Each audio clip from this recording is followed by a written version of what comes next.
الحمد لله نحمده ونستعينه ونستغفره ونؤمن به ونتوكل عليه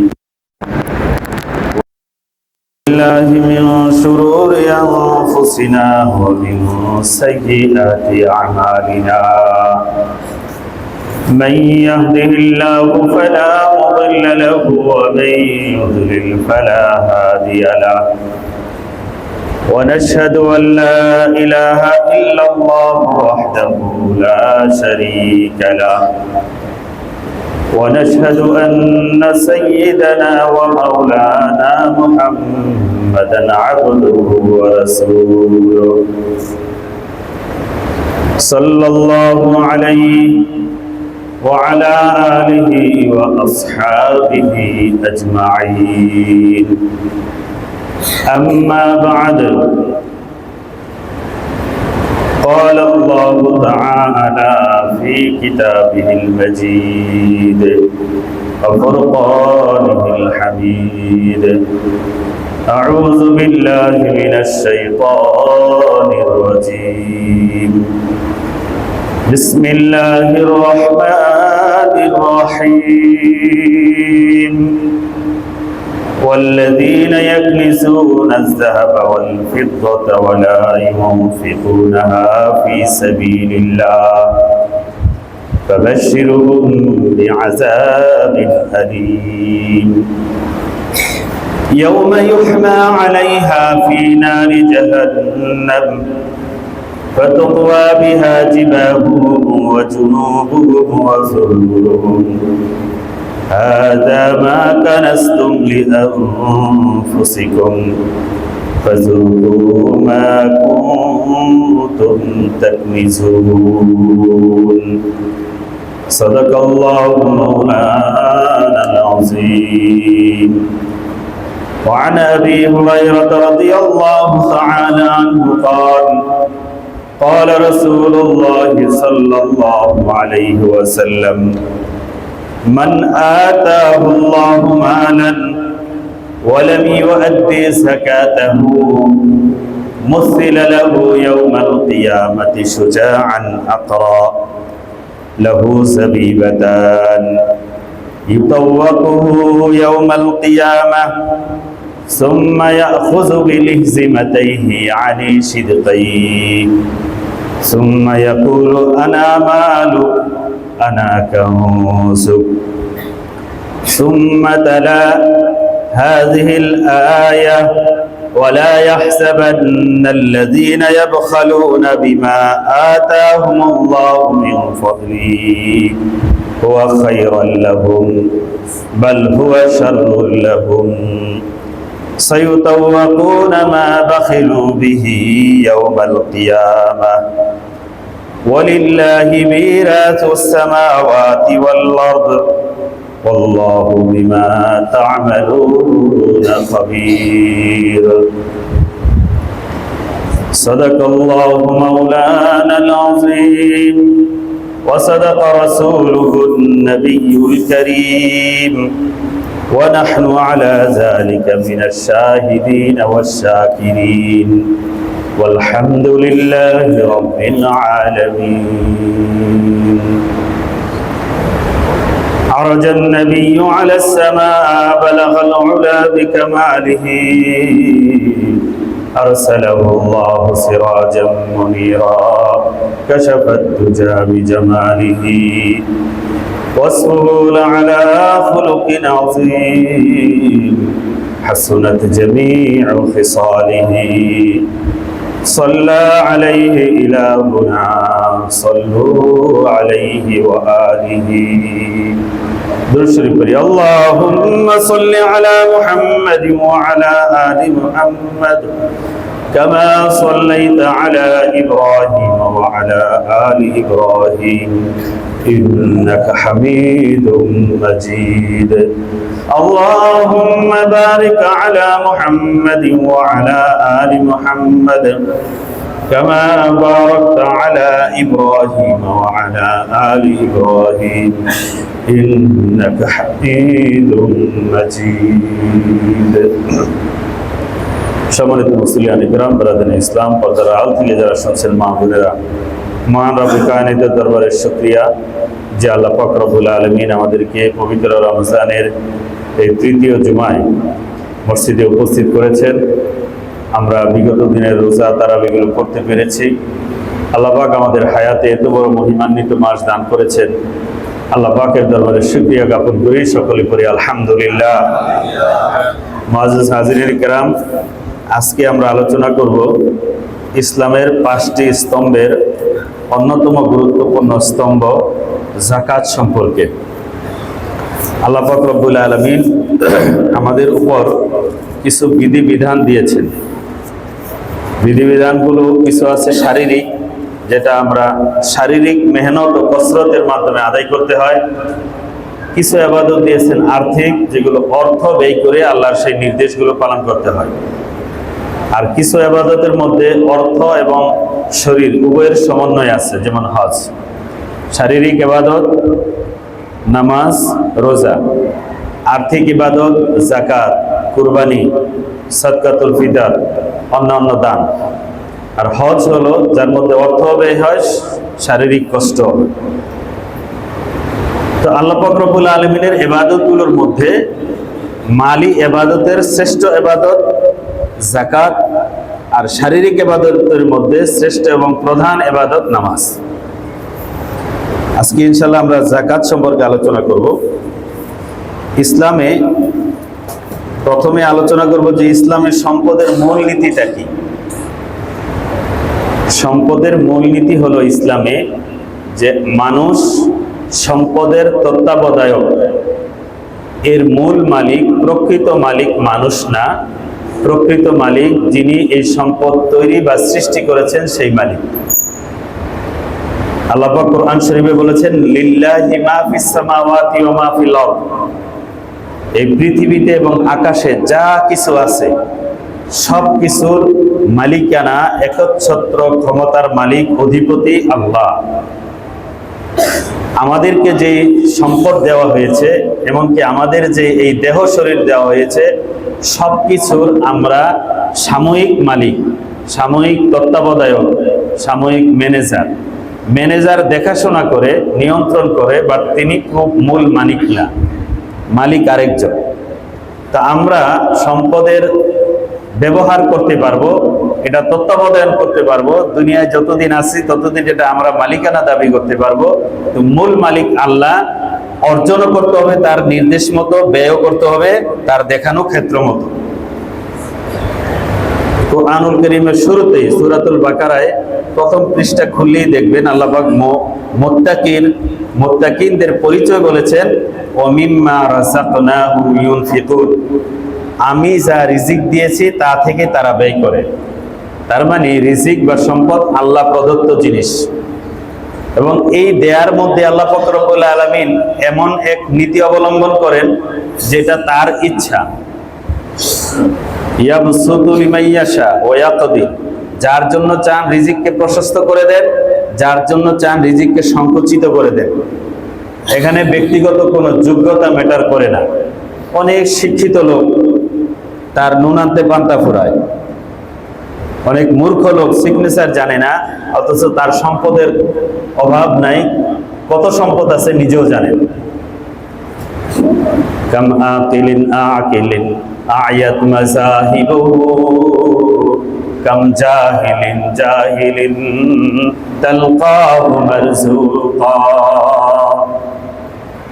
কবি বলেন যে আমি কত জ্ঞানী লোককে দেখেছি যা তার রুটি রোজগারের জন্য, রুটির ব্যবস্থা করতে তার জীবন চলে যায়, প্রাণ ওষ্ঠাগত হয়ে যায়। কাম জাহিলিন জাহিলিন তালকাহু মারযুকা। কত মূর্খ লোককে দেখেছি তার রিজিকের অভাব নেই। সুতরাং এই টোটাল বিষয়টা হলো আল্লাহ প্রদত্ত। আল্লাহ পাক রব্বুল আলামিন যাকে যেভাবে চান সেভাবে দান করেন। এখানে মানুষের বুদ্ধি, জ্ঞান, সার্টিফিকেট, কৌশল, মেধা এখানে ম্যাটার করে না। তো ইসলামের সম্পদের মূল কনসেপ্টটা হলো যে মূল মালিক আল্লাহ। আল্লাহ যাকে চান তাকে দেন, যতটুকু চান ততটুকু দেন। এবং এই সম্পদের মানুষ হলো সাময়িক তত্ত্বাবধায়ক, মূল মালিকের নির্দেশ মতো ম্যানেজার যেভাবে খরচ করে একজন মানুষকেও সেইভাবে আয় বা ব্যয় করতে হবে। এটা হলো সম্পদের মূল কনসেপ্ট। এখন আমরা জাকাত দিব কেন? জাকাত দিব এই জন্য যে আল্লাহ পাকের সাথে আমাদের একটা কমিটমেন্ট হয়েছে, একটা চুক্তি হয়েছে, একটা লেনদেন হয়েছে। সেই লেনদেন এবং চুক্তির কারণে আমরা বাধ্য যে আমাদের এই জীবনকে, আমাদের সম্পদকে সেই মূল মালিকের নির্দেশ মতো ব্যয় করব। আল্লাহ পাক রব্বুল আলামিনের সাথে আমাদের একটা চুক্তি হয়েছে। আল্লাহ পাক বলেছেন, ইন্নাল্লাহা আশতারা মিনাল মুমিনিনা আনফুসাহুম ওয়া আমওয়ালাহুম বিআন্না লাহুমুল জান্নাহ, যে আল্লাহ পাক রব্বুল আলামিন মুমিনের জান এবং মালকে ক্রয় করে নিয়েছেন বিআন্না লাহুমুল জান্নাহ, জান্নাতের বিনিময়ে। আমরা যখন দোকান থেকে সদাই কিনি তখন 1 কেজি সদাই কিনি, 1 কেজি ডাল কিনলাম কত? 150 টাকা। আমি 150 টাকা তাকে দিলেই তবেই তিনি আমাকে 1 কেজি ডাউল দিবেন। আমি যদি আমার টাকা না দেই তাহলে তিনি কিন্তু তার সদাইটা দিবেন না। তা আল্লাহ বলেছেন, আমি মুমিনের জান এবং মাল নিয়ে নিয়েছি, বিনিময়ে তাকে জান্নাত দিয়েছি। সুতরাং আমাদের এই জীবন, আমাদের এই সম্পদ আল্লাহর সাথে বিক্রি হয়ে গেছে, লেনদেন হয়ে গেছে জান্নাতের বিনিময়ে। আমরা রাজি হয়েছি জান্নাত নিব এবং আল্লাহ পাক রব্বুল আলামিন রাজি হয়েছেন যে তিনি আমাদের কাছ থেকে আমাদের জীবন এবং সম্পদ নেবেন। তবে আল্লাহ মেহেরবান, আল্লাহ চাইলে আমাদের জীবনের পুরাটাই নিতে পারতেন, বলতে পারতেন তোমার কোনো কাজ নাই, তুমি সেজদায় পড়ে থাকবে, অন্য কোনো কাজে যাওয়া যাবে না, মসজিদে পড়ে থাকবে। কিন্তু আল্লাহ মেহেরবান সেটা করেননি। আল্লাহ নির্দিষ্ট কিছু জায়গায় তার হুকুম পালনের নির্দেশ দিয়ে বাকি সময় আমাদেরকে স্বাধীন, ইন্ডিপেন্ডেন্ট করে দিয়েছেন, স্বাধীন করে দিয়েছেন, তোমরা তোমাদের মতো করো। তবে চিন্তাটা রাখবা আল্লাহর হুকুম যেন সামনে থাকে।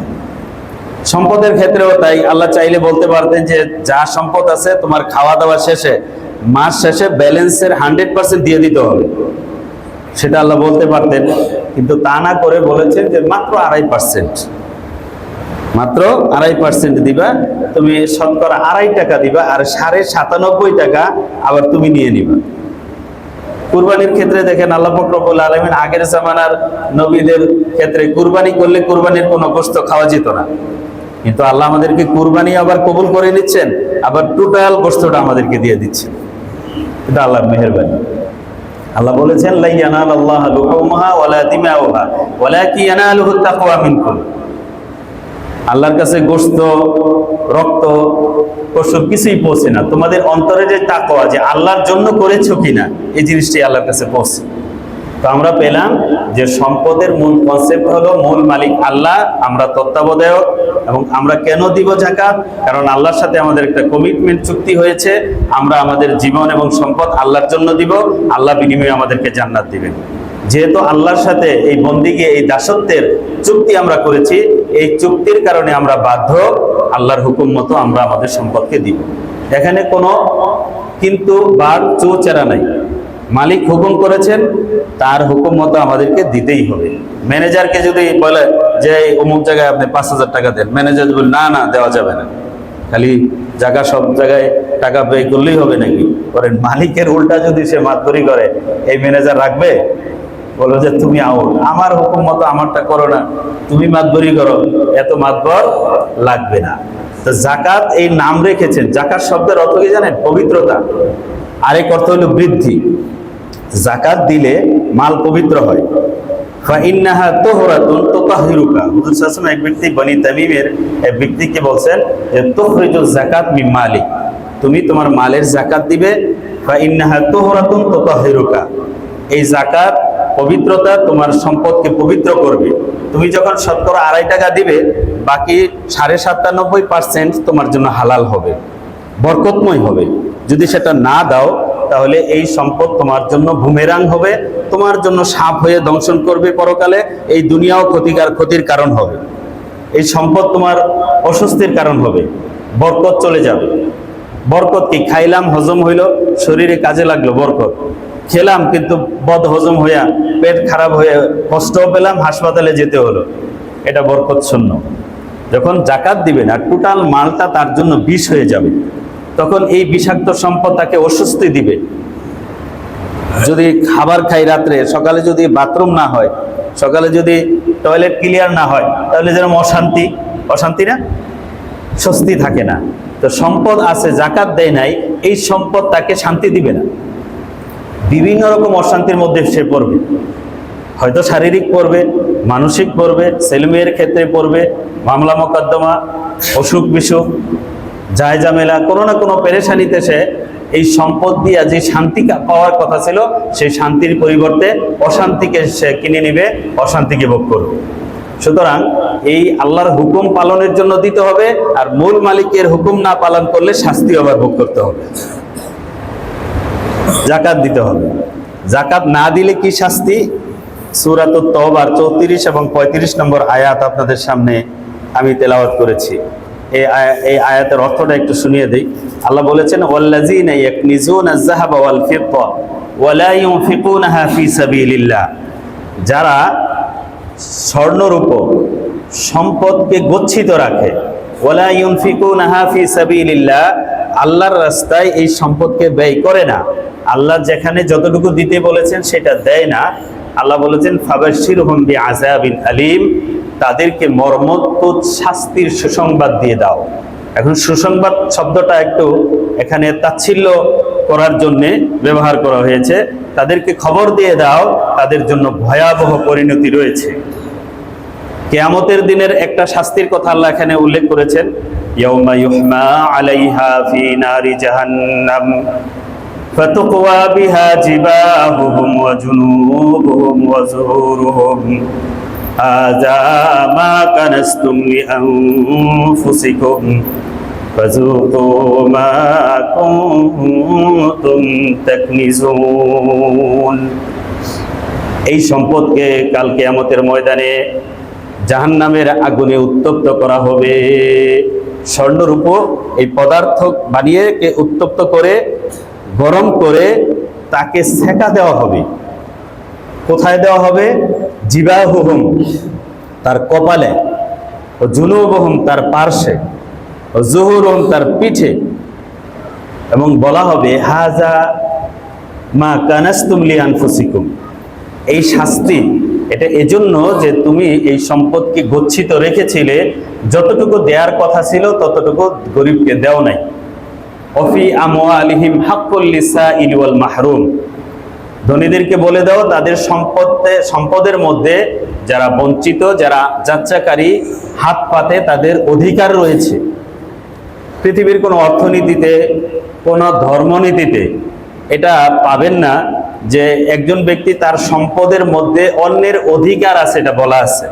পুঁজিবাদী অর্থনীতির কনসেপ্টটা হলো যে যেভাবে পারো কামাও, যত ধোঁকা দিয়ে পারো, তোমার কৌশল যত রকমের অ্যাপ্লাই করে পারো তুমি কামাও।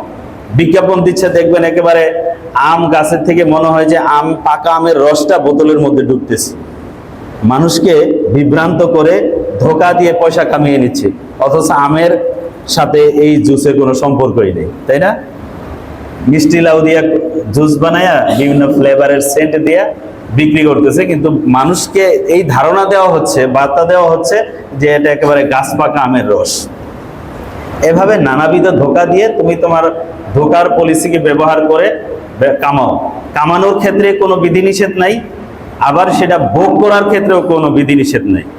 ভোগ করার কত উদ্ভট বিকৃত সুরত হতে পারে, এগুলো পশ্চিমাদের জীবনে আপনারা দেখেন। জেফ্রি এপস্টেইনের যে কেলেঙ্কারি ফাঁস হয়েছে, 30 লক্ষ নথি, সেখানে দেখেছেন যে বিশ্বের বিলিয়নিয়াররা, সম্পদশালীরা, ক্ষমতাবানরা তাদের অর্থ সম্পদ কত বিকৃতভাবে ইউজ করে। বলেন ঠিক না বেঠিক? যেটা মানুষ সভ্য সমাজে চিন্তাও করতে পারে না, এগুলো তারা করে। এখানে ব্যয়ের ক্ষেত্রেও তাদের কোনো বাধা নিষেধ নাই, উপার্জনের ক্ষেত্রেও কোনো বাধা নিষেধ নাই। কিন্তু ইসলাম কোথা থেকে উপার্জন করা যাবে, এখানে যেরকম বিধিনিষেধ রিস্ট্রিকশন দিয়েছে, কোথায় ব্যয় করতে হবে সেখানেও সুস্পষ্ট গাইডলাইন ইসলাম দিয়েছে।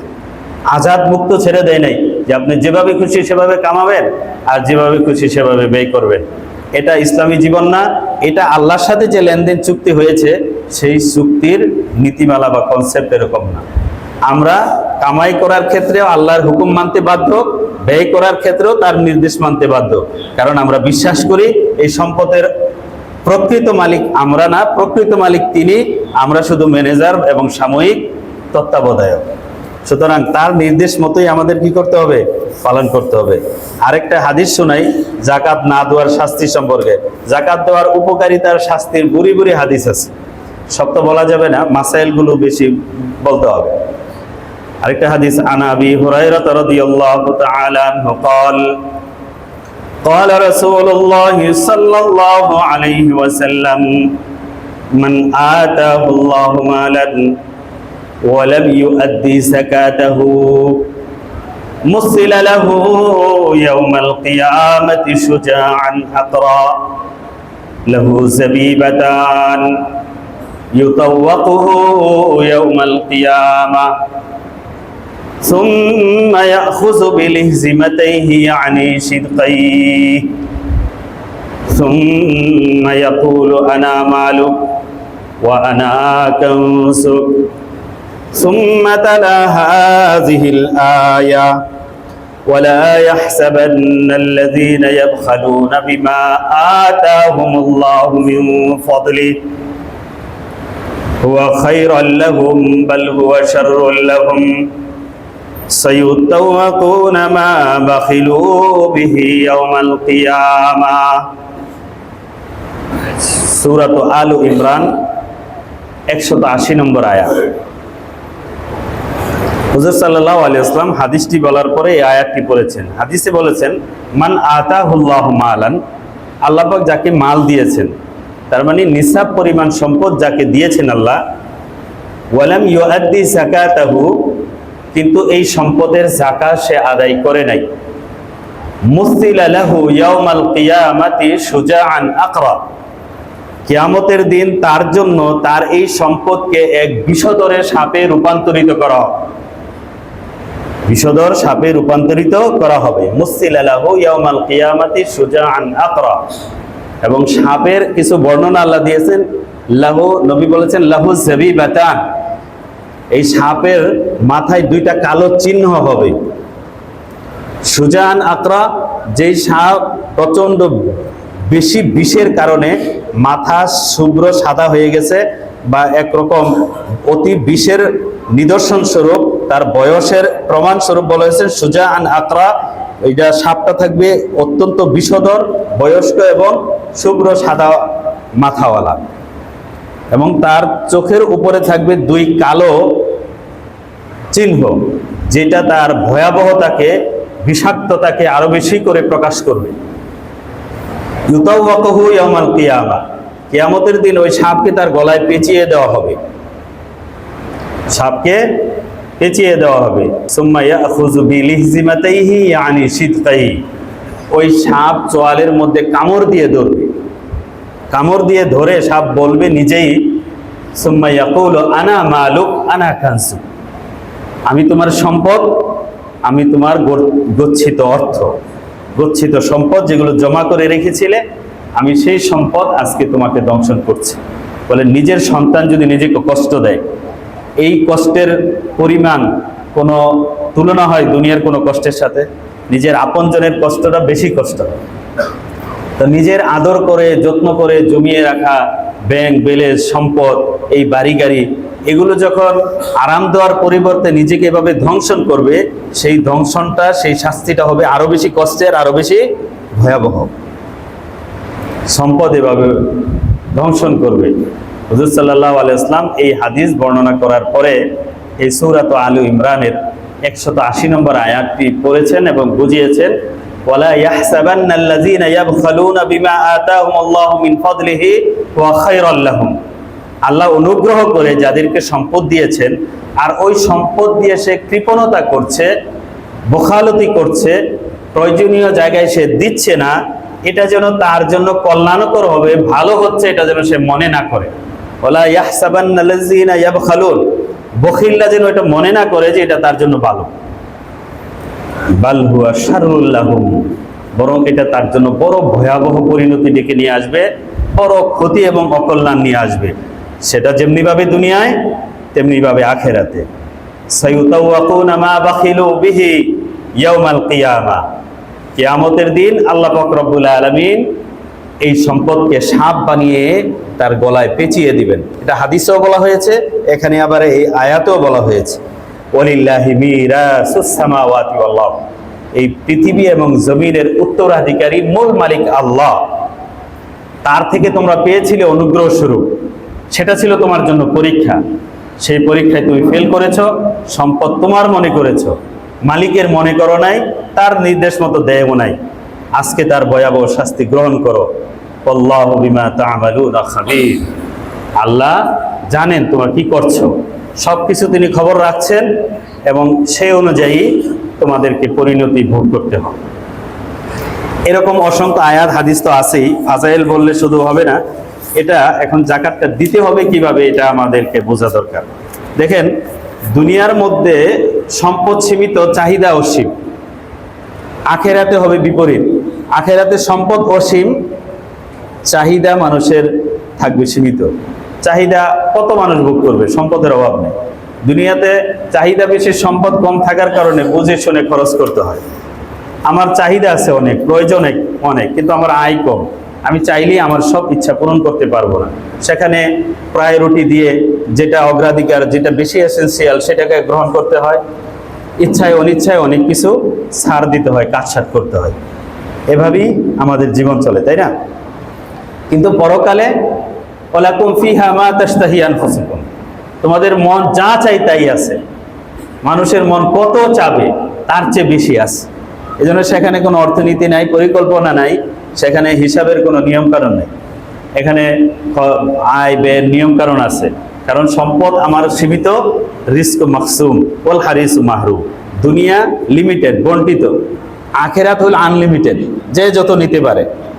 এজন্য সেখানে জান্নাতে অর্থনীতি লাগবে না, কারণ তোমার চাহিদার চেয়ে বেশি আছে, তুমি নাও যখন খুশি খরচ করো, হিসাব নিকাশের প্রয়োজন নেই। অর্থনীতি এই জন্যই প্রয়োজন যে আমি সম্পদ কোন জায়গায় অর্জন করলে সহজে ভালো পাবো, আবার কোথায় ব্যয় করব, ব্যয়ের ক্ষেত্রে প্রায়োরিটি কোনটাকে আগে দিব, কোনটাকে পরে নিব। এই জন্য অর্থনীতি, এই জন্য বাজেট, এই জন্য পরিকল্পনা, এই জন্য সবকিছু। এইগুলো দুনিয়ায় লাগে, পরকালে লাগবে না, কারণ সেখানে চাহিদার চেয়ে সম্পদের অফুরন্ত সম্ভার আছে, এই জন্য লাগবে না।